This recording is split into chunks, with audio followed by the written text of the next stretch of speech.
မှာကြတာရှင့်ကျမဒီရက်ထဲမှာလုပ်တည်မအားတဲ့အတွက်ပေါ့နော်ဗီဒီယိုလေးတွေအာမခံအကြောင်းလေးပြောပြဖို့အတွက်ကျမကပြက်ကွက်ခဲ့တယ်ပေါ့နော်ဒီနေ့ကျမပြောပြချင်တဲ့အကြောင်းအရာလေးတွေကတော့အာမခံနဲ့ပတ်သက်ပြီးတော့ဆက်ပြီးပြောပြပါမယ်ရှင့်ဟုတ်ကဲ့ပါအာမခံကလေလိုအပ်ချက်တစ်ခုဆိုတာကိုမြန်မာနိုင်ငံမှာပြောပြလို့ချက်ချင်းသဘောပေါက်တဲ့လူရှိသလိုပြောပြလို့မသိသေးတဲ့လူလည်းရှိသေးတယ်အာမခံဆိုတာကိုဘာမှမသိသေးတဲ့အုပ်စုတွေလည်းရှိကြတယ်ပေါ့နော်အဲ့တော့အာမခံဆိုတာဘာမှမသိပြီမဲ့လေကျမတို့တွေက TV ဝဲကားပဲဝဲလျှက်စစ်မီစီပဲမလို့ပဲဘာပစ္စည်းပဲဝဲအာမခံပါလားဆေးလေးဝဲလဲ expire ပဲနေလဲ manufacture rate ကပဲနေလဲဆိုကျမတို့ကတော်တော်များများကမေးကြပါရှင်အဲ့တော့မေးတဲ့အခါကျရင်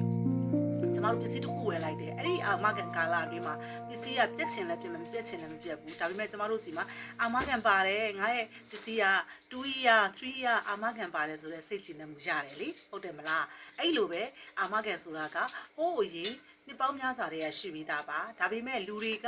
အာမခံကိုဘယ်ကစလဲဆိုရေချောင်းအာမခံနေစတဲ့အတွက်ဒီအာမခံအမျိုးအစားတွေကတဖြည်းဖြည်းနဲ့ပြောင်းလဲလာတဲ့ခေတ်မှာနိုင်ငံတကာမှာဆိုရင်အာမခံကမိုးဝယ်မနေရပါရှင်အဲ့ဒီတော့ကျမဒီမှာအဓိကပြောချင်တာကစင်ကာပူကိုရီးယားဂျပန်မလေးရှားထိုင်းလန်အစရှိသဖြင့်ပေါ့နော်အစဗီယက်နမ်ပေါ့နော်အစရှိသဖြင့်ပေါ့နော်ဒီလိုအရှေ့တောင်အာရှနိုင်ငံတွေကိုသွားပြီးတော့အလုတ်လုတ်ကင်မဲ့သူတွေWP ပေါ့နော်ပြီးတော့ work permit နဲ့ရှိတဲ့လူတွေပြီးတော့ expert ရှိတဲ့လူတွေနောက် student visa သမားတွေအကုန်လုံးဟာအာမခံကိုလောက်သွားတင်ပါတယ်အဲ့တော့အများစုကမြန်မာနိုင်ငံမှာနေတဲ့အချိန်မှာလုတ်တဲ့အတွက်မြန်မာနိုင်ငံကနေပြီးတော့ဝယ်သွားတဲ့အတွက်ပေါ့နော်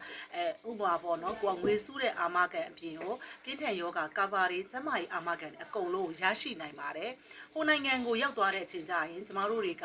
ကိုယ်နိုင်ငံသားကိုရောင်းလို့ရပြီမဲ့ကိုယ်နိုင်ငံသားဖြစ်ပြီမဲ့ကျမတို့ဒီထဲမှာပေါ့နော်မြန်မာနိုင်ငံဘဏ်အကောင့်ရှိဖို့လိုတယ်ပြီးတော့ရင်ကျမတို့ zone record တွေယူဖို့လိုတယ်လိုအပ်လာရင်စစ်စစ်တဲ့အချက်တွေရှိတာအတွက်ပေါ့နော်ကိုလိုချင်တဲ့ပမာဏမရမှာဆိုလို့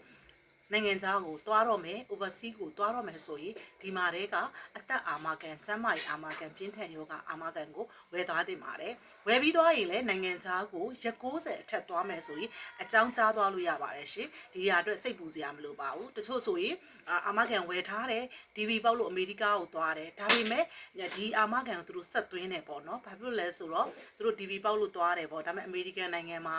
နိုင်ငံသားဆိုရင်တော့မရဘူးပေါ့နော်မြန်မာနိုင်ငံသားပေါ့နော်ဒါမျိုးတွေလည်းရှိပါတယ်ဒါကြောင့် overseas သွားတဲ့လူတွေကမဖြစ်မနေဝယ်သွားတင်ပါတယ်နောက်ဗီဒီယိုမှာဆက်ပြောပါမယ်ရှင့်